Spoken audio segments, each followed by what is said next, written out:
You don't get to treat people like they're nothing, just because you can pay for the table.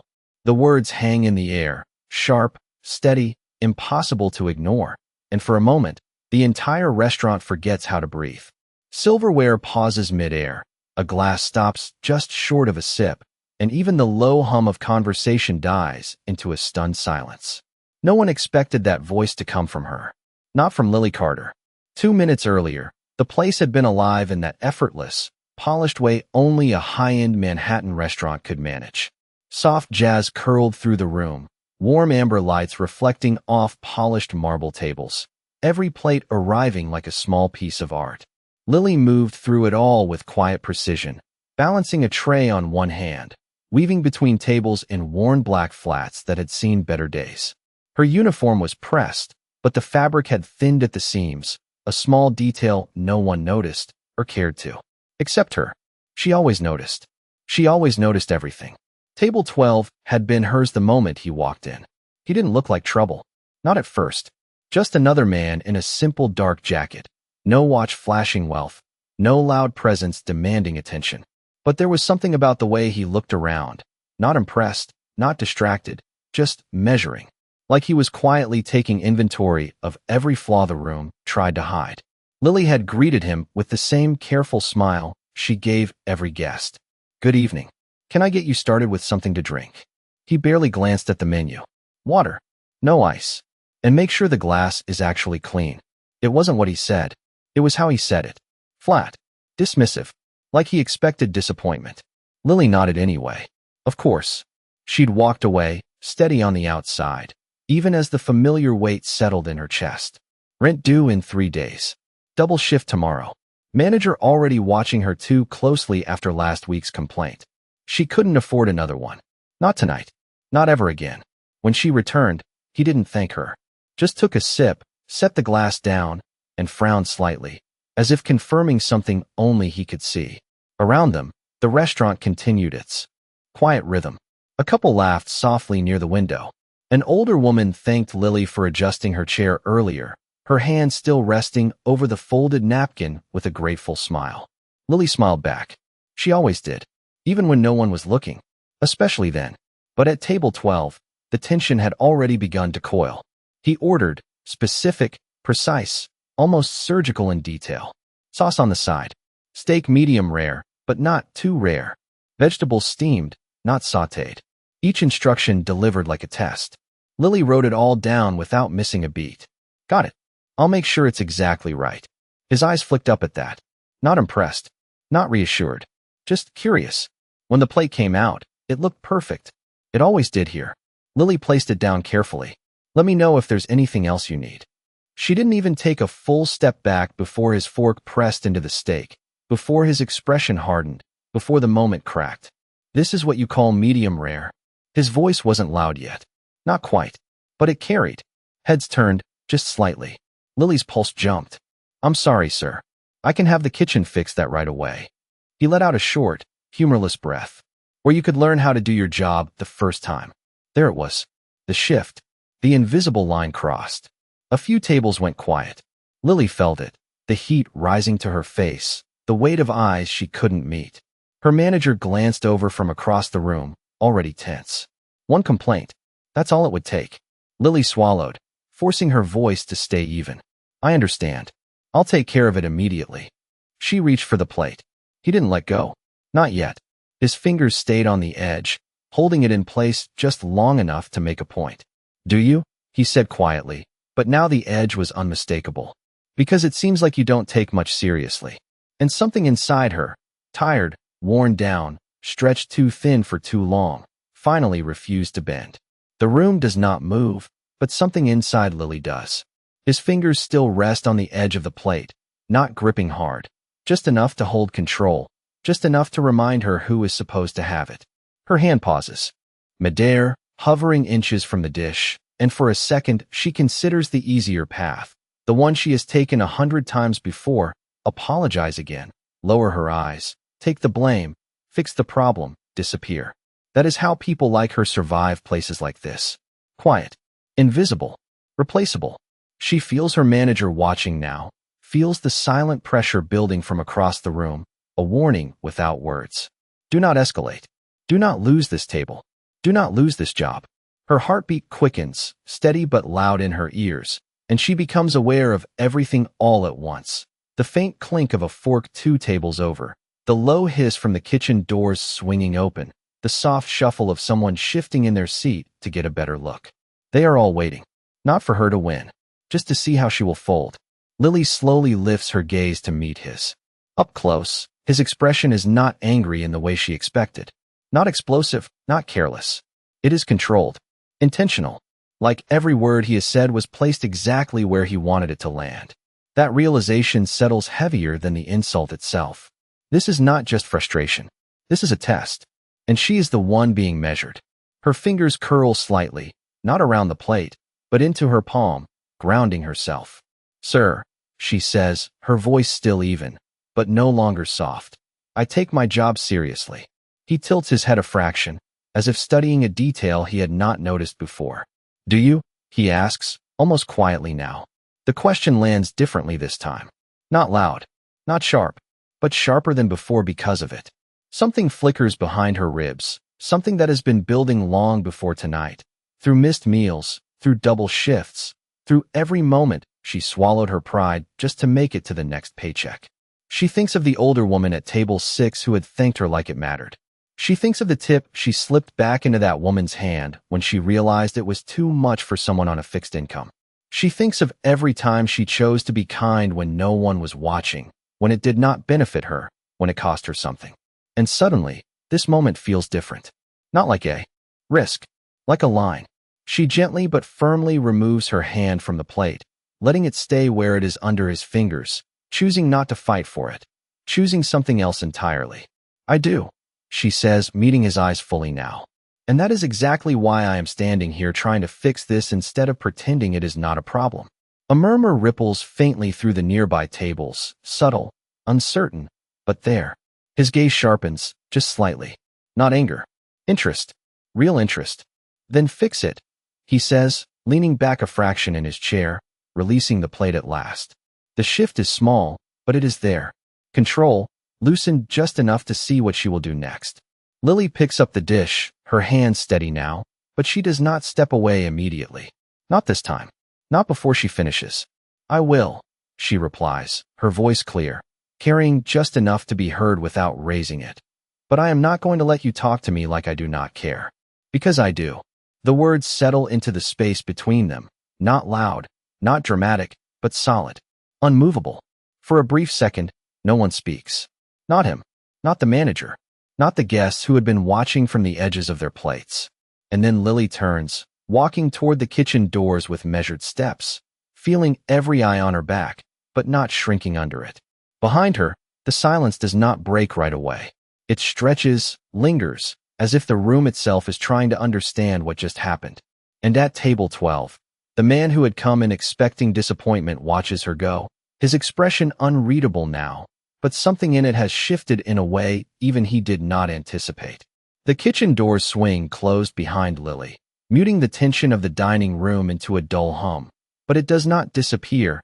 It follows her, clinging to her shoulders as she steps into the narrow space filled with heat, steam, and the sharp rhythm of orders being called out. Plates move fast here, voices overlap, timers beep, and no one has time to notice the storm she just walked out of. Or maybe they do, because one of the line cooks glances up, eyes flicking to her face for half a second longer than usual before returning to his station. Lily sets the plate down carefully on the counter, her hands still steady, but her chest rising just a little faster than normal. Refire, medium rare, she says, keeping her tone even, professional, like nothing just happened, like she did not just draw a line in the middle of a room designed to keep people like her small. The chef barely looks up. What was wrong with it? Lily pauses for the smallest moment, then answers simply, guest was not satisfied. That is all that matters here. Not tone, not respect, not the way a person is spoken to, just whether the guest leaves happy enough to come back. The new steak hits the grill with a sharp hiss, and Lily steps back, giving space. Her mind still replaying the moment at the table, the way his eyes had changed, not softer, not kinder, but attentive. Like something she said had landed where nothing else had. She exhales slowly, forcing the thought away. It does not matter. People like him do not change. They do not suddenly see you. They just move on. She wipes her hands on a clean towel, glancing at the clock on the wall. 10:42. 2 more hours in her shift. Then another job in the morning. Life does not pause for moments like that. It keeps going. It always does. Order up, the chef calls, sliding the plate toward her, perfectly cooked, exactly what had been requested. Lily picks it up, checking it quickly, then turns back toward the dining room, the weight returning as the doors swing open again. The noise greets her first, the soft conversations, the clink of glasses, the illusion that nothing unusual has happened. But she feels it, the subtle shift, the way a few heads turn again as she walks back to table 12. The way her manager stands just a little closer than before, pretending to check another table, but watching everything. Lily approaches, placing the plate down with the same careful precision as before. Your steak, sir. Medium rare. Please let me know if it meets your expectations. Point. Slowly, he picks up his fork, cuts into the steak, and takes a bite. This time, he chews without comment, his expression unreadable, giving nothing away. The seconds stretch, longer than they should, longer than necessary, until finally, he sets the fork down. It is fine, he says. Not praise. Not approval. Just fine. Lily nods once. I am glad to hear that. She turns slightly, ready to step away, to let the moment end where it should, but his voice stops her. What is your name? The question is simple, but it lands heavier than expected. Lily hesitates, just for a fraction of a second, before answering. Lily. He studies her again, more directly this time, like he is placing the name somewhere, storing it. Lily. He repeats, quieter now, almost thoughtful. Then he reaches into his jacket, pulling out a simple, matte black card, and setting it on the table beside his glass. He does not slide it toward her. He does not explain it. He just leaves it there, as if it belongs. Lily's eyes flick to it instinctively, but she does not reach for it. Not yet. She has learned what happens when you reach too quickly for things you do not understand. If there is nothing else, she says, steady again, I will let you enjoy your meal. He nods once, almost absent, his attention already shifting somewhere deeper, somewhere she cannot see. Lily walks away, feeling the card still sitting on the table behind her like a question she has not answered, like something waiting. Across the room, her manager exhales quietly, tension easing just enough to move again, and the restaurant slowly finds its rhythm once more. But at table 12, something has changed, something quiet but undeniable, and neither of them knows yet how far it is going to reach. The rest of the night does not explode the way Lily expects it to. It does not escalate into another confrontation or collapse into an apology that erases everything that happened. Instead, it settles into something quieter, heavier, like the moment after a storm when the air still carries the memory of thunder. She moves from table to table, refilling glasses, clearing plates, answering polite questions with practiced ease. But her awareness keeps pulling back to table 12. Not constantly, not obviously, just enough to notice that he no longer looks around the room the same way. The sharp, measuring gaze has softened into something more focused, more deliberate. He eats slowly now, not because he is savoring the food, but because his attention seems divided between the plate and something unfolding in his own thoughts. Something. Then he sets it down again, closer to the edge of the table, closer to where she stands. Not offering it, not explaining it, just placing it within reach. Lily notices the movement this time, clearly, but she does not react. Not yet. He signs the receipt without looking at the total, his handwriting quick, decisive, then closes the folder and slides it back toward her. Thank you, he says. The words are simple, but they carry something different now. Not obligation. Not habit. Something quieter. Lily takes the folder, her fingers brushing the edge of the paper, and nods. You are welcome. For a brief moment, neither of them moves. The space between them feels smaller, not physically, but in a way that is harder to define, like something unspoken is waiting to be acknowledged. Then he stands, adjusting his jacket with a small, practiced motion, and for the first time, she notices the way everything about him fits together too precisely, the way even his simplicity feels intentional. He is not trying to stand out. He is choosing not to. He steps away from the table, but before he turns to leave, He pauses just long enough to glance back at the card still resting near the edge. Then he looks at her. Not expectant, not demanding, just aware. And then he walks out, blending into the late evening crowd beyond the glass doors as if he had never disrupted the room at all. Lily stands there for a second longer than necessary, the check folder in her hand, the faint echo of his presence still lingering in the air. Slowly, she sets the folder down on the service station and walks back to table 12. The card is still there, exactly where he left it, simple, matte black, with no visible logo from a distance. She hesitates, just for a moment, her fingers hovering above it, remembering every time she learned the hard way that nothing comes without a cost. But this does not feel like a transaction. It feels like a question. And finally, she picks it up. The card feels heavier than it should. Not physically, but in the way it settles into Lily's palm like it carries more than just a name. She turns it over slowly, her thumb brushing across the smooth matte surface, and for a second, she almost expects it to be blank, like some kind of test that ends in nothing. But it is not blank. The letters are clean, minimal, embossed just enough to catch the low light from above. Ethan Cole. No title beneath it at first glance. Just a number. A city. New York. It is simple in a way that feels intentional, like someone who does not need to explain who they are. Lily's brow furrows slightly, her mind trying to place the name, turning it over the way she turned the card, searching for something familiar, but nothing comes. He had not looked like someone important.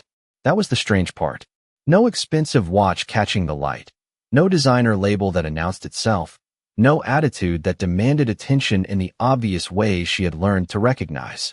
And yet, there had been something. The way he spoke, the way he watched, the way the room seemed to shift around him without anyone fully understanding why. You going to stand there all night? A voice breaks through her thoughts. Lily looks up to see Jenna, another server, leaning against the service station with a half smile. Or is that card going to magically pay your rent if you stare at it long enough? Lily exhales a small breath, almost a laugh, and shakes her head slightly. I do not even know what it is. Jenna pushes off the counter and steps closer, curiosity pulling her in. Looks like a business card to me. Fancy one. Lily hesitates, then turns it just enough for Jenna to see the name, clearly across her face. And he owns half the places like this in the city. Tech, real estate, investments. I do not even know everything. He does not just eat here, Lily. He owns the company that owns the company. The words settle in, one piece at a time, rearranging everything Lily thought she understood about the last hour. The controlled tone, the deliberate criticism, the way he watched every detail. It was not random. It was not just a difficult customer. It was someone evaluating. Someone who had the power to change everything in this room with a single decision. Lily looks back down at the card in her hand, her grip tightening slightly without realizing it. That does not make sense, she says quietly, more to herself than to Jenna. Jenna lets out a short breath. It does if he was checking the place out. People like him do that. They come in looking normal, so no one treats them differently. Lily's mind flashes back to the moment at the table, to the way he had pushed, the way he had waited, the way he had watched her response like it mattered more than the food itself. Her stomach tightens slightly. He was testing me, she murmurs. Jenna raises an eyebrow. Looks like you passed. He left you his card, did not he? Lily does not answer right away. She just looks at it again, really looks this time, as if the meaning might change if she stares long enough. Passed. The word echoes in her mind, but it does not sit right, because it did not feel like a test she agreed to take. It felt like something she was forced into, something she chose to stand through, not for him, but for herself.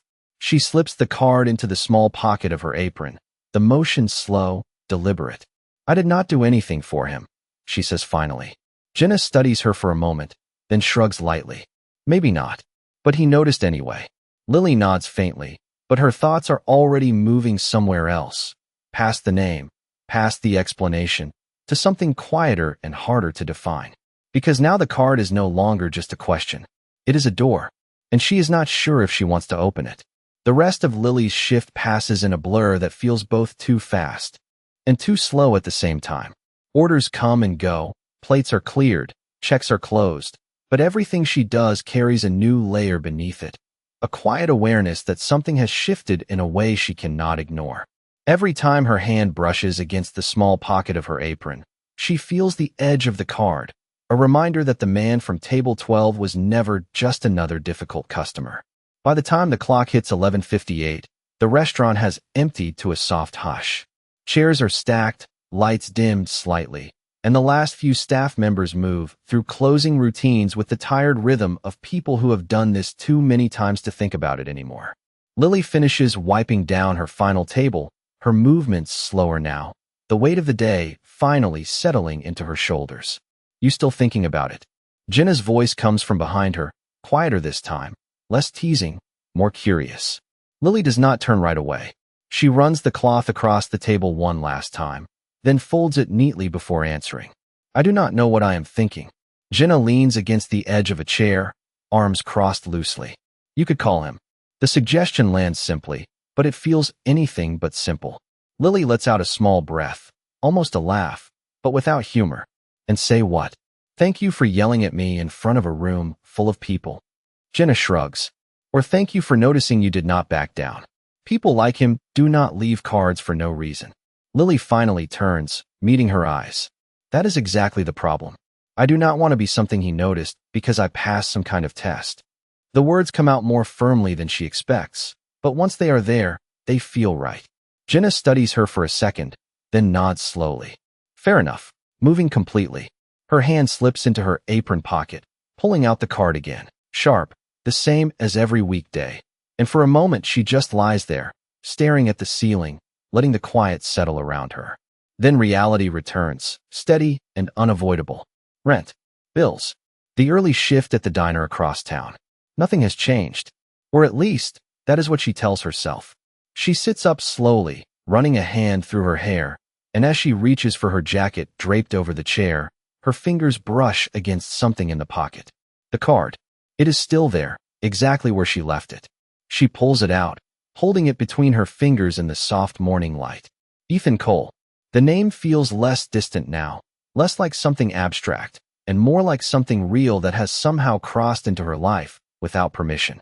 She stares at it for a few seconds, then exhales and sets it down on the small table beside her bed. Not today. She cannot deal with that today. The diner is a different world entirely. No polished marble, no soft jazz, no carefully curated atmosphere. Just the smell of coffee, the sound of a sizzling griddle, and the constant churn of customers coming and going without ceremony. Lily moves through it with the same quiet efficiency, refilling mugs, taking orders, balancing plates, her body slipping into the rhythm she knows so well. It is easier here. Simpler. People are direct. They complain, they laugh, they leave. No hidden layers. No tests. At least, that is what she believes until mid-morning, when the door opens and the bell above it rings with a sharper sound than usual. Lily does not look up right away. She is finishing a check, sliding it onto a table with a polite smile, but something in the room shifts subtly, just enough to catch her attention. Conversations pause for half a second longer than normal. A couple near the window glance toward the entrance. It is not obvious, not loud, but it is there. And when Lily finally looks up, her breath stills just slightly. He does not belong here. Not in this place with cracked vinyl booths and coffee-stained counters. And yet there he is, standing just inside the door, dressed almost the same as the night before, simple, understated, but somehow even more out of place. Now, Ethan Cole. He does not skin the room this time. He already knows what he is looking for. His eyes land on her almost immediately, steady, certain, as if the distance between them is nothing more than a formality. Lily feels it again, that same shift from the night before, the sense that the moment is not random, that it is leading somewhere whether she wants it to or not. Her first instinct is to look away, to pretend she did not see him, to stay within the safe, predictable boundaries of her shift. But she does not. She holds his gaze for a fraction longer than necessary, just long enough to acknowledge that this is real. Then she steps forward, her movements controlled, measured, even as her mind races ahead of her. He walks toward the counter, not rushed, not hesitant, just deliberate. When he reaches her, there is no smile, no casual greeting to soften the moment. Just that same quiet intensity she remembers. You did not call, he says. Not accusing, not disappointed, just stating a fact. Lily sets a clean mug down on the counter between them, her hands steady despite everything. I did not think I was supposed to. His gaze does not waver. You were not supposed to, he replies. You were meant to decide if you wanted to. The distinction hangs between them, subtle but important. Lily studies him for a second, searching for something she can trust in the way he speaks, in the way he stands here instead of sending someone else, instead of making it easier. And what happens if I decide I do not? She asks quietly. A small pause. Then, for the first time since he walked in, something shifts in his expression. Not surprise, not frustration, something closer to respect. Then nothing changes, he says. Except I know I was right about you. And somehow, that answer complicates everything even more. The air between them does not break, it deepens. Lily studies him, really studies him this time. Not as a customer, not as a stranger passing through her shift, but as someone who has stepped into her world twice now without explanation and expects her to meet him there. Around them, the diner continues its rhythm, coffee pouring, plates clinking, conversations rising and falling, but it feels distant, like a backdrop that no longer fully belongs to her in this moment. She reaches for the coffee pot, more out of habit than need, and pours into the mug she placed between them earlier. The dark liquid settles, steady, simple, familiar. So this is what you do? She asks, sliding the mug toward him. You walk into places, push people until they react, and then decide if they are worth your time. Her voice is calm, but there is an edge now, not defensive, not angry, just honest. Ethan looks at the coffee, then back at her, not avoiding the question. I observe, he says. And sometimes people only show you who they are when they are under pressure.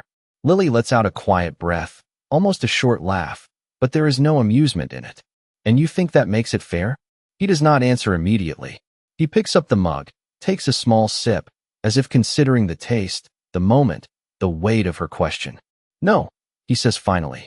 I do not think it is fair. The admission lands differently than she expects. Not defensive, not dismissive, just direct. Lily folds her arms lightly, leaning back a fraction, giving herself space to think. Then why do it? She asks. His gaze does not shift. Because it is effective. There is no pride in the answer. No apology either. Just truth. And somehow, that makes it harder to argue with.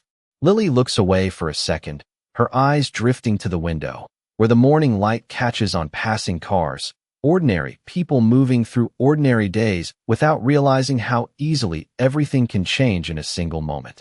You did not have to come here, she says quietly. You could have just sent someone. Or called. I could have, he agrees. But that would not tell me what I need to know. She looks back at him, her brow tightening slightly. And what is that? This time, when he pauses, it feels different. Not calculated. Not measured. Personal. Whether you meant what you said, he answers. The words are simple, but they carry weight. Lily feels it, the echo of the night before, the line she drew not for him, but for herself. For a moment, neither of them speaks. The noise of the diner drifts back in, grounding the silence, reminding her that this is still her life, her space, her choice. She straightens slightly, her hands resting lightly on the counter. I did, she says. And I still do. Ethan nods once, slow, deliberate, as if that confirmation matters more than anything else she could have said. Good, he replies. Then he sets the mug down, sliding it slightly to the side, not finished, but no longer the focus. Because what I am about to offer you only works if that is true. The words shift the air again, subtle but undeniable. Lily does not lean in.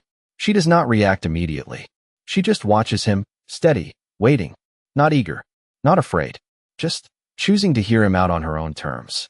And for the first time since he walked into her life, the balance between them does not feel uneven. It feels possible. The offer does not come with a dramatic pause or a rehearsed pitch. Ethan simply looks at her, steady and certain, as if he has already decided that whatever happens next will be shaped more by her than by him. I am building something new, he says, his voice low enough to stay between them, but clear enough that nothing gets lost. Not another restaurant. Not another chain. Something that depends on people, not just systems. Lily does not interrupt.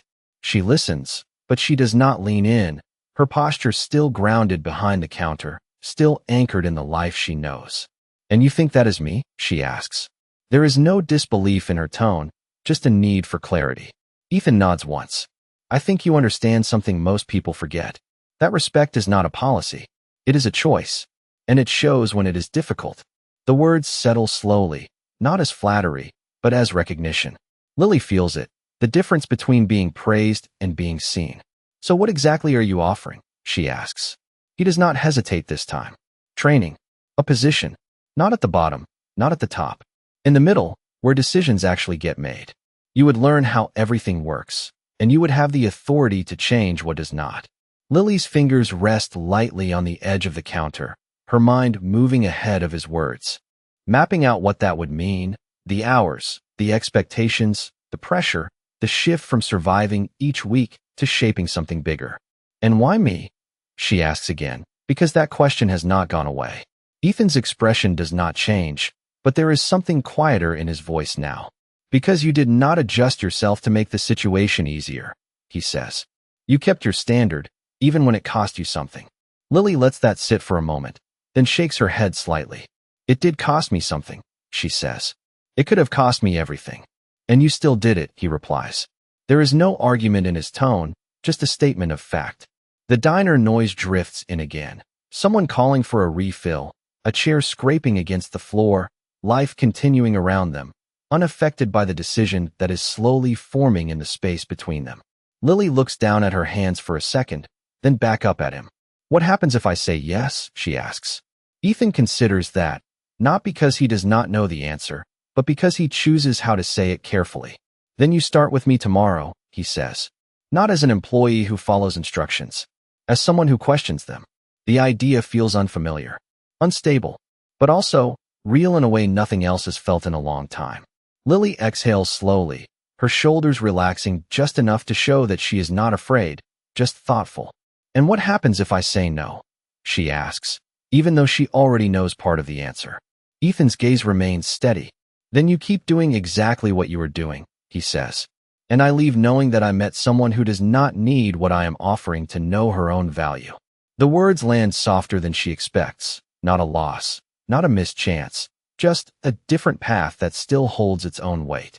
Lily looks at him for a long moment, measuring not the offer, but the intention behind it, the way he came here himself, the way he did not try to make the decision for her, the way he allowed space where most people would apply pressure.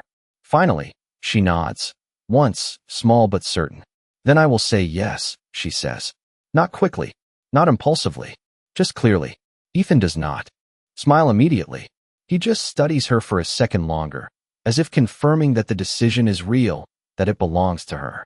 Then, slowly, something shifts in his expression, not satisfaction, not victory, but something closer to respect earned and returned. Good, he says quietly. Lily picks up the coffee pot again, refilling his cup without asking. The gesture simple, familiar, but now carrying a different meaning. Not service, not obligation. Choice. Outside, the city continues to move, unaware that in a small diner, between a waitress and a man who chose not to be seen until it mattered, something has changed, not because of money or status, but because two people met in a moment where respect was tested and chose not to let it break. And this time, the silence that follows is not heavy. It is steady, like the beginning of something that will not need to prove itself to anyone else.